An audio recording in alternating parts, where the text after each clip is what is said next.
A warm welcome to you all. Welcome back, students. Today I'm continuing the part of The Lost Child. I have done The Lost Child Part 1, and today I will go with the Part 2 by Mulk Raj Anand. So, as you all know, we will first do the reading, then explanation, and at last, with the figure of speech, we will conclude. So, let's start.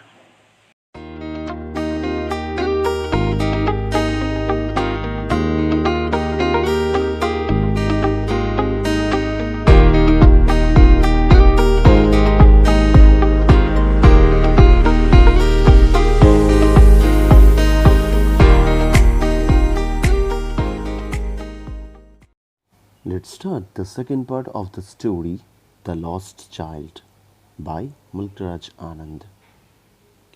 A sweetmeat seller hawked gulab jamun, rasgulla, barfi, jalebi at the corner of the entrance, and a crowd pressed around his counter at the foot of an architecture of many colored sweets, decorated with leaves of silver and gold.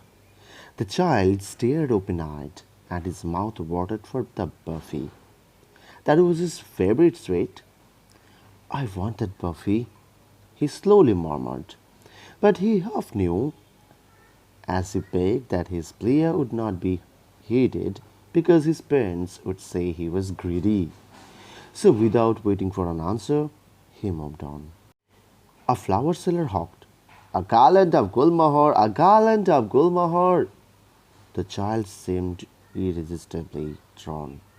He went towards the basket, where the flowers lay heaped, and half murmured, "I want that garland." But he well knew his parents would refuse to buy him those flowers because they would say that they were cheap. So, without waiting for an answer, he moved on. As he all knew about the child, that the child was mesmerized with the beauty of the nature, and he wanted to fulfill his desire. He was attracted by the beautiful things he had seen in the fair. But with the fear of his parents, as he half knew about their behavior, that they would not buy him anything, so he was attracted by those things and lost. Actually, he didn't know where his parent is.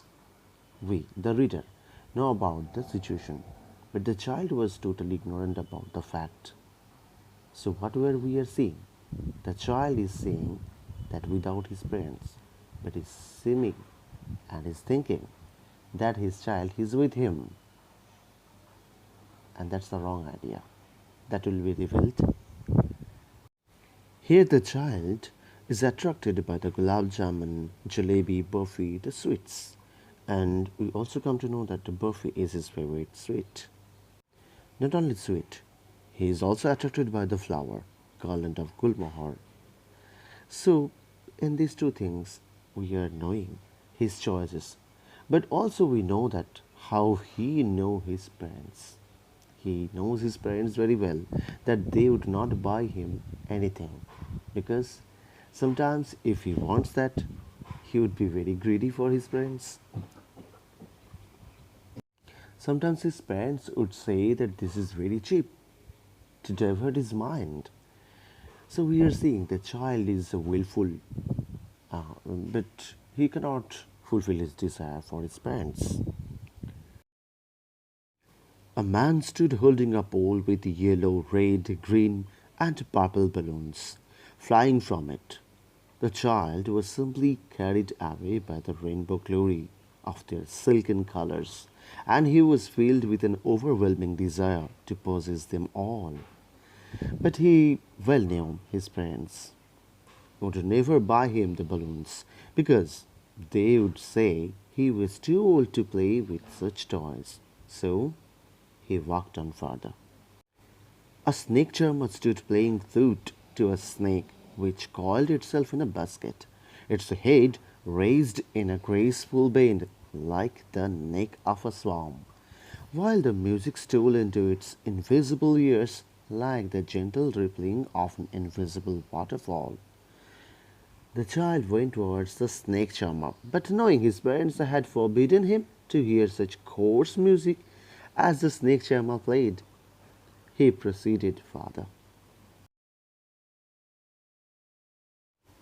After the sweetened flowers, he came to the shower balloons, and he saw that the colorful balloons, the rainbow colors, he was too attracted with the colors of the balloons. He wanted to possess it, but the same thing repeated. He was well known to his parents and their excuse that they would say he was too old to play with the balloons. Means he has grown ups. Now he has no age to play with the balloons. So he had to leave his desire. Next, he went to the snake charmer. Snake charmer means who used to play with the snakes, and as a profession, they collect the money from the audience as they are showing the some playings with the snake. Coiled itself, that means the snake was coiled itself in a basket. Actually, it was kept in a basket. So when the snake charmer started his playing, then he opened that basket, the lid of the basket, and then he charmed it, and then the snake raised its hood. Then our author described it in a very trivial way.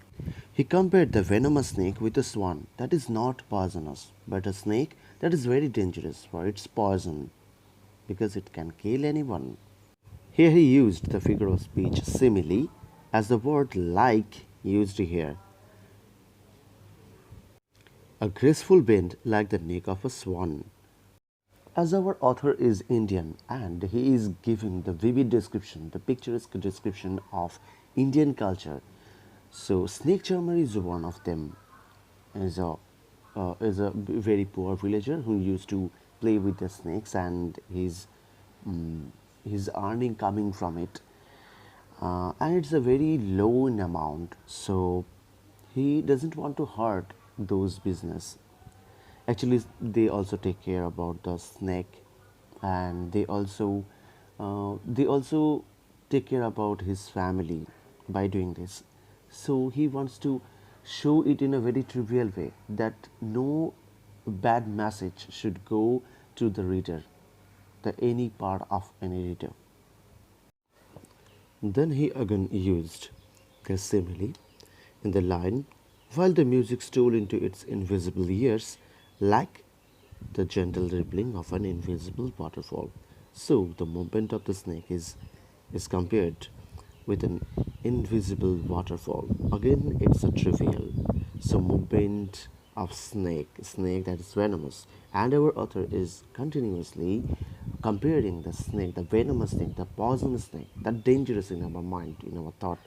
It's comparing with the trivial thing, with a swan, sometimes with a waterfall.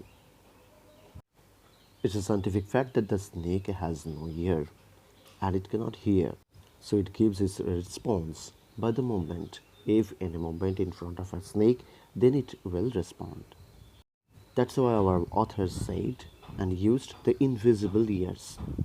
Okay, and it is compared with the invisible waterfall. But the waterfall that also invisible, yes, means the waterfall cannot hear also.